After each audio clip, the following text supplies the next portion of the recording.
હું પટેલ રિકેશ ગોતા ગામનો વતની છું. આ વ્યવસાય સાથે 25 વર્ષથી જોડાયેલું છું.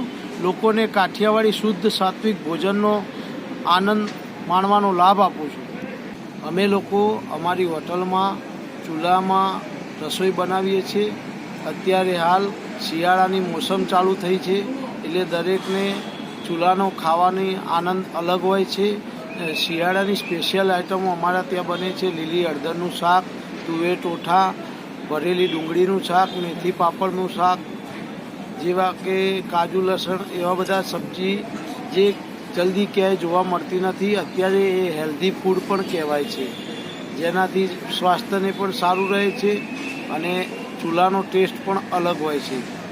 અમારે ત્યાં તુવેર ટોઠા બનાવવા માટેનો સ્પેશિયલ મસાલો અમારી મોનોકોલીથી અમે બનાવીએ છીએ અને ખાસ કરીને લોકો વધુ પડતા લસણ અને ગરમ મસાલાવાળા ટોઠા પસંદ કરે છે. થોડા સ્પાઇસી હોય છે એટલે શિયાળામાં એનો આનંદ અલગ હોય છે. પછી મેથી પાપડનું શાક, અત્યારે લીલી મેથીની સિઝન ચાલુ થઈ એટલે એ પણ અમારી સ્પેશિયાલિટી હોય છે. ભરેલી ડુંગળીના શાકમાં પણ વચ્ચે હોલ કરીને એની અંદર મસાલો ભરીને અમે આને બોઇલ કરીએ છીએ, પછી એને વઘારીએ છીએ.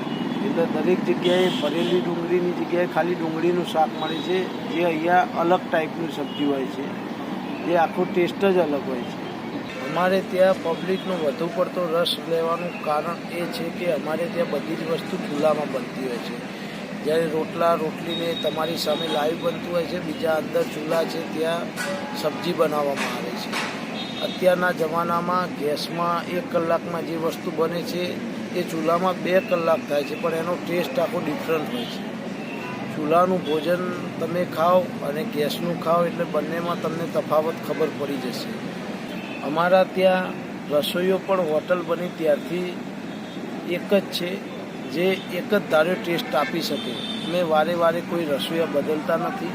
અમારા રસોઈયો અમારો વિશ્વાસુ માણસ છે, જે પોતે ખાસ રસ લઈને દરેક વસ્તુ બનાવતો હોય છે, એટલે એનો ટેસ્ટ અલગ હોય છે.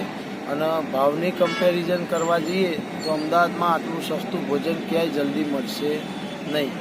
અમારા ત્યાં ભાવની વાત કરીએ તો 100 થી 200 રૂપિયાની સબ્જી હોય છે.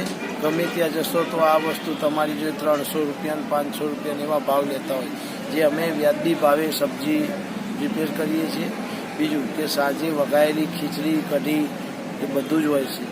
પાલક ખીચડી, દાલ ખીચડી છે, રજવાડી ખીચડી છે, આવી 5-6 પ્રકારની ખીચડી પણ આપણે રાખીએ છીએ. બાજરીના રોટલા ગરમ બનતા હોય, ઘી ગોળના રોટલાનું ચૂરમું હોય છે, દહીંમાં વઘાયેલો રોટલો પણ મજા આવે છે બધાને. પ્યોર કાઠિયાવાડી ફૂડ તમારે ખાવું હોય તો અમદાવાદમાં સારામાં સારી જગ્યા આ છે.